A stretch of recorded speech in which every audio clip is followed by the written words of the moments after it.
홍해 홍해 탈라 탈라 홍해 탈라 퐁 홍해 홍해 탈라 탈라 홍해 탈라 피 포케 포케 자무라이 해나 해나 토로 토로 자무라이 해나 해나 히로 히로 자무라이 해나 해나 메로 메로 자무라이 해나 해나 赤い夕日に照り生えて燃える鎧に燃える馬手かめ出して突き進む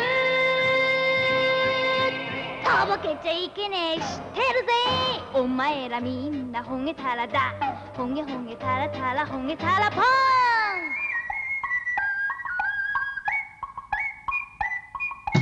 Y bueno, aquí estamos otra vez en un video de opinión. Ya saben que los videos de opinión no tienen guión, son grabados sobre la marcha, sobre algo que haya visto recientemente.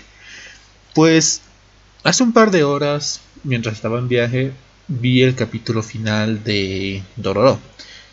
Y lo considero bastante pertinente hablar un video de opinión sobre Dororo.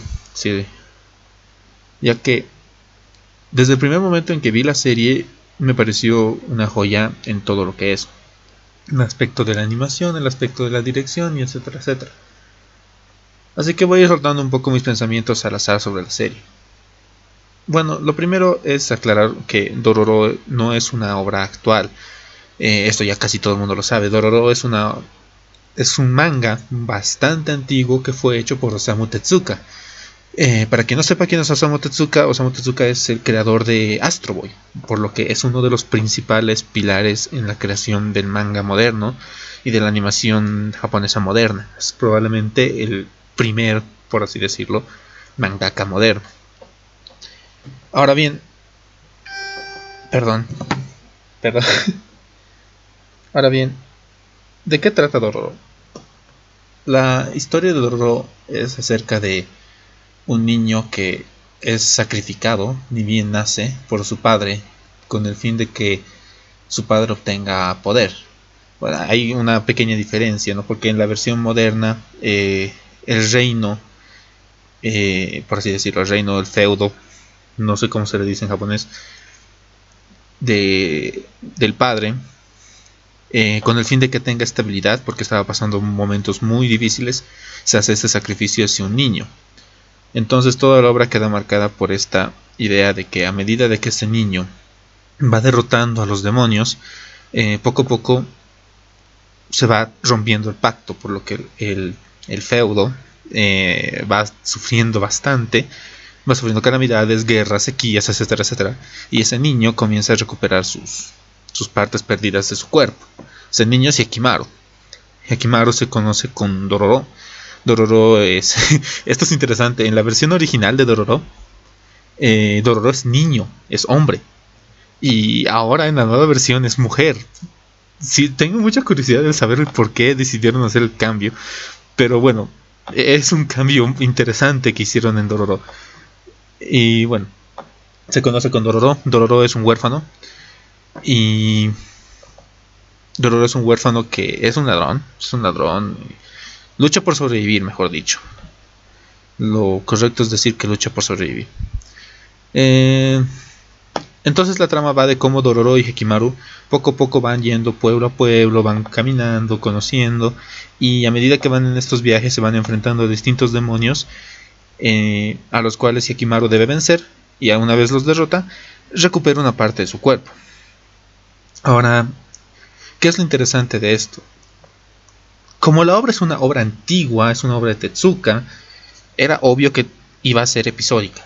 Es decir, era más que obvio que iban a llegar a pueblo A, existe un demonio, existe un personaje secundario ahí, se iban a enfrentar a ese demonio, iban a derrotarlo y Hyakkimaru recuperaba una parte de su cuerpo. Porque esa es la estructura tanto del manga como de la serie original.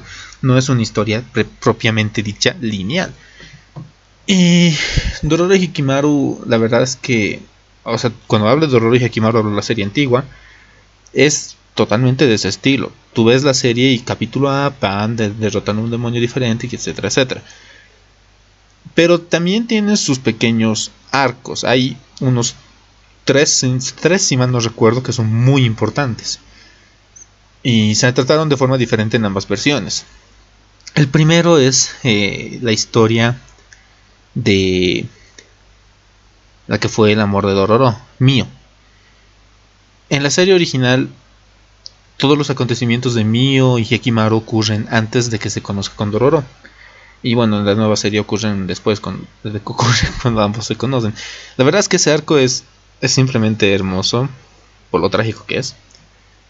Se trata muy bien, yo le denomino el realismo histórico, aunque no es tan realista, sí es una historia de fantasía, lo sabemos, pero la forma en la que trata cómo era la sociedad japonesa en aquel periodo es mucho más acertada que en la gran mayoría de series que uno ve por lo general. Ahí ves en Dororo claramente la diferencia de clases entre un samurái y un campesino. Y bueno, este es un detalle también. En la serie original se trata mucho más fuerte esa división de clases entre los samuráis y los campesinos. La nueva no lo hace tanto, pero tampoco es tan necesario que lo haga. Se da a entender. Es más que obvio que esta diferencia existe, más cuando se revela ese segundo arco que yo decía, que es la historia de Dororo, de cómo termina siendo huérfano.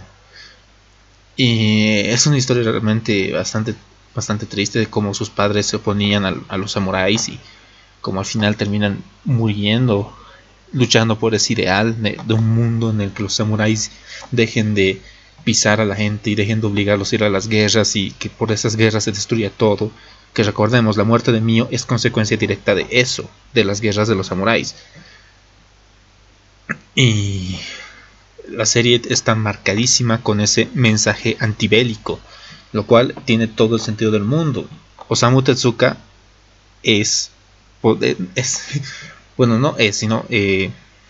escribió la gran mayoría de sus obras en un periodo de la historia japonesa muy delicado, en el que los japoneses ya no querían saber de guerras, ya no querían ese imperio japonés que tanto había marcado la historia japonesa durante los años 30, los años 40.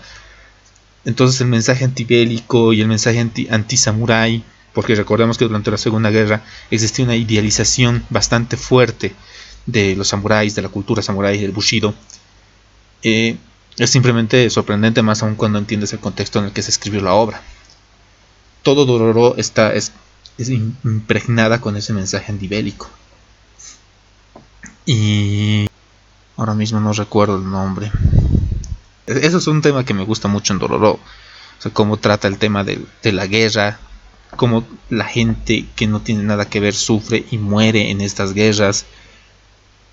Y la serie intenta crear un dilema, no lo logra tanto, o sea, no lo hace tan bien, pudo haberse hecho muchísimo mejor.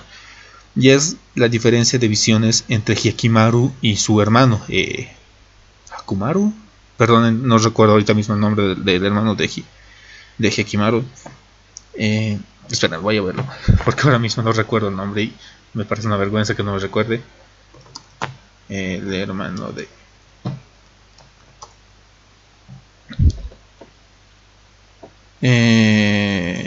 ¿dónde está su hermano?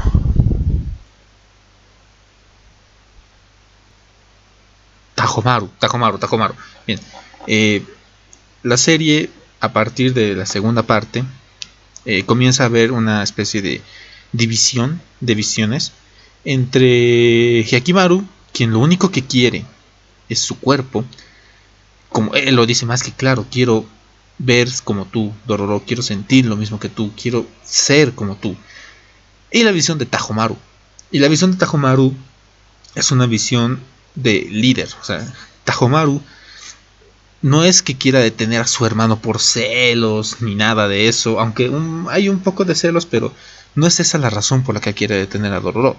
La razón por la que quiere detener a Dororo es porque al romper el pacto todo el pueblo va a sufrir. Entonces, pienso que en la serie pudo haberse tratado muchísimo mejor. En la serie original esa diferencia no ocurre. Tajomaru muere en la batalla en la batalla de la muralla, así que no ocurre. El final es muy diferente. Bueno, es diferente y a la vez parecido. Y es un tema que me gustó, pero pudo haberse tratado muchísimo mejor. Además de que en la segunda parte no trataron tan bien el cambio de una trama episódica a una trama lineal. Yo creo que eso es algo que muchos estamos de acuerdo. Se pudo haber tratado mucho mejor ese cambio. Fue un tanto brusco porque tenía un capítulo que era de la trama lineal, unos dos que eran de la trama de tramas no lineales, otro que era trama lineal, y era una estructura un tanto rara. El ordenamiento de los capítulos no fue el mejor ahí.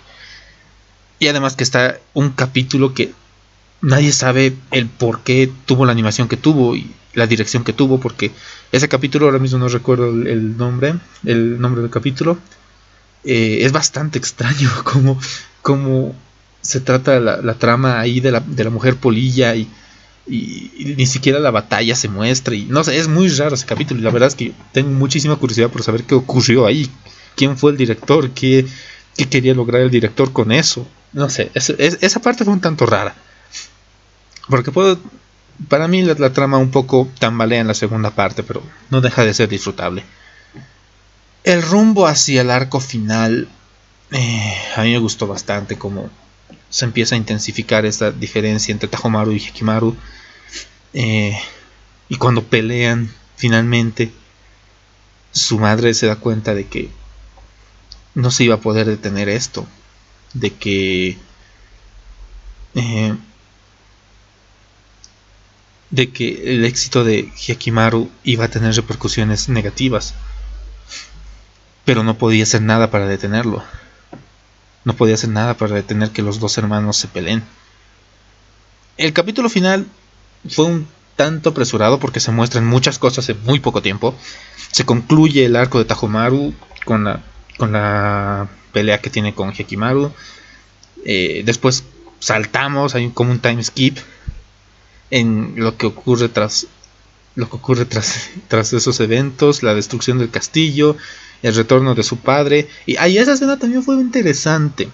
Verán, en la serie original la pelea final se da entre Hyakkimaru y su padre, pero se da bajo un contexto diferente.